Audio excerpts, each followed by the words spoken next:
እና ምንድን ነው ያልከኝ?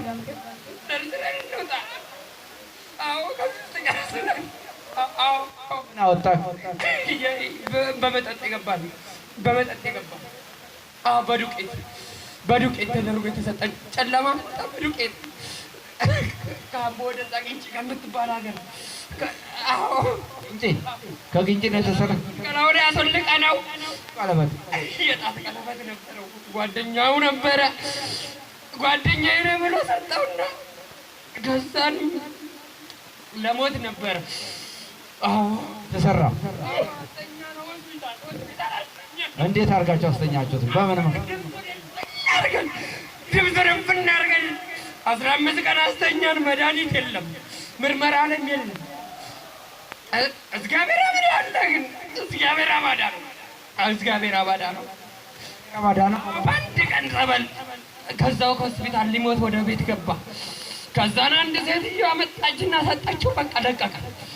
ሀውስን ደቀቅ ነው። የዛሬ 2 ዓመት ለህይወት አደረስ ነው። ተስፋ አስቆርጥ ነው። ከዛን አሁንም እግዚአብሔር ጸበል በአንድ ቀን ገብቶናል። ከዛን ደግሞ ሌላም የሚስጥር መተት አለ። በ120 ብር መድኃኒት እናምጣ ብሎት ይዞት ሄዶ ነው። 2001 ላይ ሶስታችሁም ለምን ልጁን ለማጥፋት ነው እንዴ? በሙሉ አይ የመጀመሪያው የ2001 የሚስጥር መተት ያደረገው ቤተሰብ ነው። ምን እንዳጣራ አልጠራ ብሎ እንዲዞር ምንም አያውቅም። እስከዛ አያውቅም። 34 ዓመት ዝም ብሎ ነው የሚሄደው። አሁን ይሰራል እንጂ አያውቅም።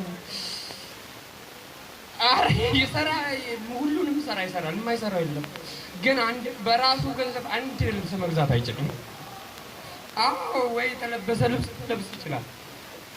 በቃ እንሰራ እና መጨረሻው እንደዚሁ እንዲያስብ እንዲጨልም ነው የምናደርገው። ዝም ብሎ የለም። ለምን የት አደረኩ ገንዘብ የት ነው የገባብኝ ብሎ ያስባል። ሰው ሲሰጠው ልብስ ደግሞ እንዴ ወንድሜ ለምን ገዛልኝ ሲፈልገው። ከዛም ስራ ደግሞ ይሞክራል። እንዘጋለን። እንደውም ስራ ጀምሮ ነበረ አገር ቤት ሄደና